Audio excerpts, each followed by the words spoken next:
I want to talk about the $615,000 in penalties for companies that faked anti-net neutrality comments.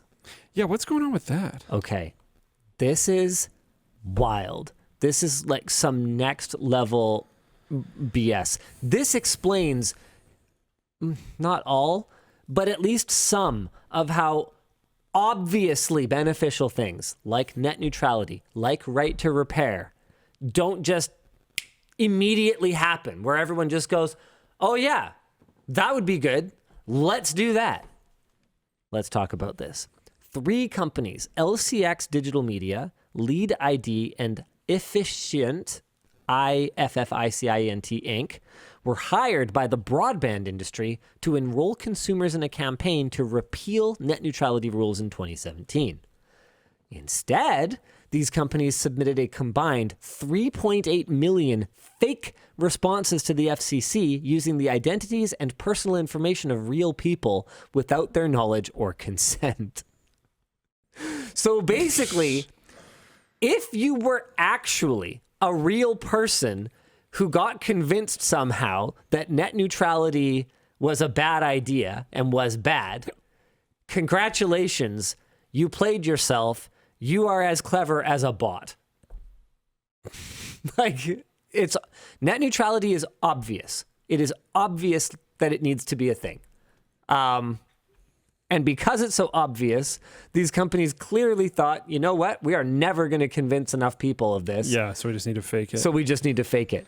These companies have agreed to pay a total of $615,000 worth of penalties. So this is just over $6 per false representation. Wait, no, that doesn't seem right. 3.8 million fake responses. Okay, forget that math. Yeah. They were not the only companies involved, and this is actually the second batch of penalty agreements secured by the New York Attorney General. These allegations first came to light in 2021, but the head of the FCC at the time, Ajit Pai, was anti-net neutrality and fought attempts to investigate. He was awful. Like, the worst. Yep. Like, actually just paid shill. Yep. Authorities were unable to literally. substantiate that the big ISPs who paid for these fake comments had direct knowledge of the fraud, and thus they have not been held liable. $615,000? Feels very low. That's like cost of doing business. Yep. This is disgusting. These companies shouldn't be allowed to exist anymore, in my opinion.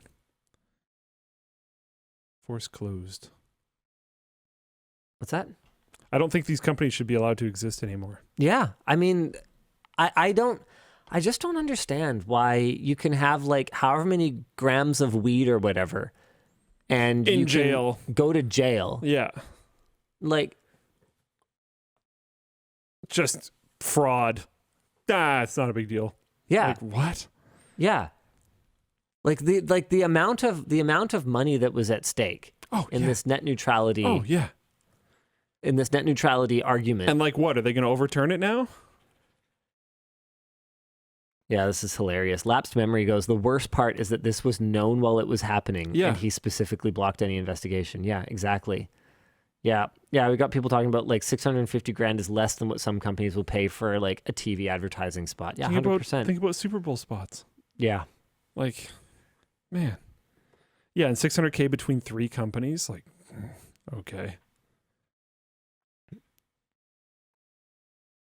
Yeah, Hunter Lair is saying, in my state, anything over an ounce is punishable by up to 20 years, and it's disgusting.